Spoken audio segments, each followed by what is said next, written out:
The sum of all factors of 100 is 100 के सभी गुणनखंडों का योग है। तो 100 के सभी गुणनखंडों का योग बताना है। तो संख्या हमारे पास 100 है।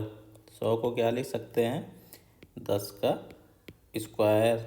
10 का स्क्वायर का मतलब हमारे पास क्या हो जाएगा, 10 का स्क्वायर का मतलब हो जाएगा 2 गुणे 5, 10 इसका स्क्वायर। यानी कि संख्या गुणनखंडों के रूप में लिखें तो 2 का स्क्वायर और 5 का स्क्वायर हो जाता है।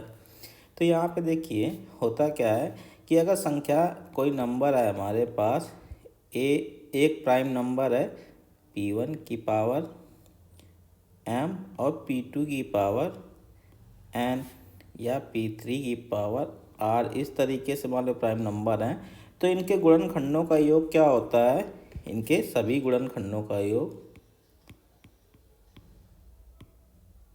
गुणनखंडों का योग जो होता है जब प्राइम नंबर होते हैं तो ये होता है क्या, 1 प्लस p1 स्क्वायर प्लस कहाँ तक जाएगा, जितनी पावर है p1 की पावर m, फिर गुणे, फिर 1 प्लस p2 का स्क्वायर कहाँ तक जाएगा, p2 की पावर n तक, गुणे, यही प्रोसेस चलता रहता है r।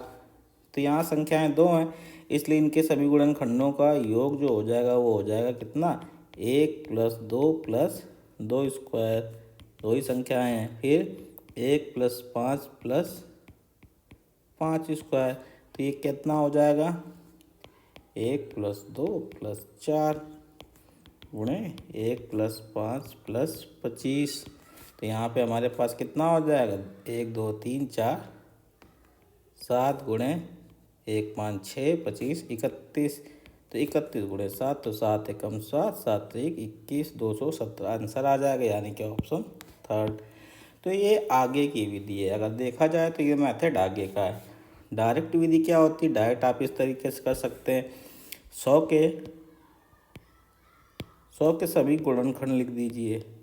डायरेक्ट विधि किस तरीके से, 100 के सभी गुणनखंड किस तरीके से हो जाएंगे, तो 100 का पहला गुणनखंड क्या होगा, गुणनखंडों का योग डायरेक्ट कर देते हैं। तो पहला देखिए गुणनखंड हमारे पास क्या होगा, 1 होगा, फिर 2 होगा, फिर 4 होगा, एक तरफ से बढ़ते हैं, फिर 5 होगा, फिर 10 से भाग होगा, फिर 10 से भाग के बाद 20 से कटेगा, 15 से कटेगा नहीं 100 का, फिर 20 के बाद 25 से कटेगा, 25 चौको 100, फिर 25 के बाद किससे कटेगा, 50 से कटेगा, 50 के बाद किससे कटेगा, 100 से कटेगा।